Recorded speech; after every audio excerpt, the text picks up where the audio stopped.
இனிய தீபாவளி நல்வாழ்த்துக்கள். இது என்னோடய சேனலில் ஃபர்ஸ்ட் வீடியோ. ஸோ நான் வந்து ஒரு ஸ்வீட்லேருந்து ஆரம்பிக்கலான்னு தீபாவளிக்கு பண்ணினது one of the sweets gulab jamun. So அதையே நான் ஷேர் பண்ணுறேன். குலாப் ஜாமுன் உங்கள் எல்லாருக்குமே தெரிஞ்சிருக்கும். இருந்தாலும் நான் என்னோடய மெத்தடை வந்து ஷேர் பண்ணணும்னு ஆசைப்பட்டேன். ஸோ இது வந்து நான் இங்கே எடுத்திருக்கிறது வந்து எம்டிஆரோட பை ஒன் கெட் ஒன் ஆஃபரில் இருக்கிற குலாப் ஜாமுன் மிக்ஸ் தான்.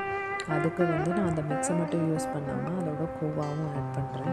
ஸோ கோவா பண்ணுறதுக்கு வந்து நான் 1 லிட்டர் ஃபுல் க்ரீம் மில்க் வந்து இங்கே யூஸ் பண்ணுறேன்.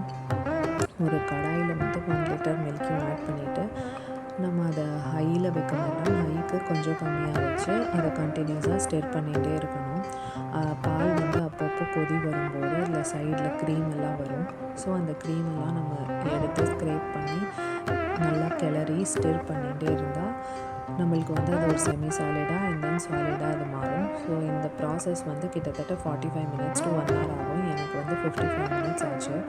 ஸோ இங்கே பார்த்தீங்கன்னா நான் ஆட் பண்ணினதுக்கப்புறம் அந்த மில்கோட குவான்டிட்டி நல்லாவே வந்து கம்மியாயிடுச்சு. நிறைய க்ரீம் தெரியுது.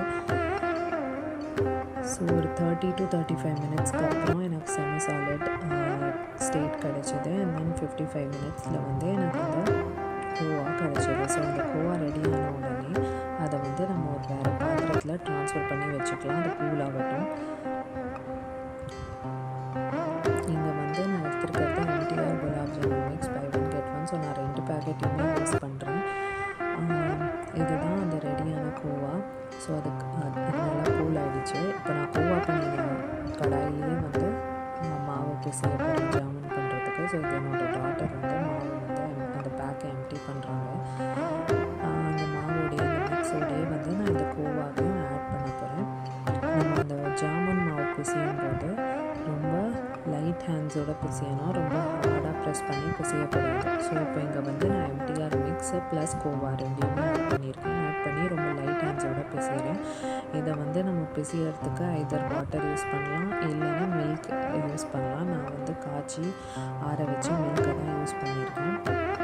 ஸோ கொஞ்சம் கொஞ்சமாக ஆட் பண்ணி மாவு வந்து பிசைஞ்சு வச்சுட்டேன். இப்போ இங்கே வந்து சுகர் சிரப் பண்ணுறதுக்கு அந்த பேக்லேயே மென்ஷன் பண்ணியிருப்பாங்க. ஒரு பேக்குக்கு வந்து 900 grams of sugar and 900 ml of water. So நான் இங்கே 2 பேக் யூஸ் பண்ணினதுனால நான் அதுக்கேற்ற மாதிரி சுகர் அண்ட் வாட்டர் ஆட் பண்ணி சுகர் சிரப் வந்து ரெடி பண்ணுறேன். அந்த சுகர் வாட்டரில் நல்லா கரைஞ்சா டிசால்வ் பண்ணால் போதும். இதில் வந்து நம்மளுக்கு எந்த ஸ்ட்ரிங் கன்சிஸ்டன்சியும் வர வேண்டாம்.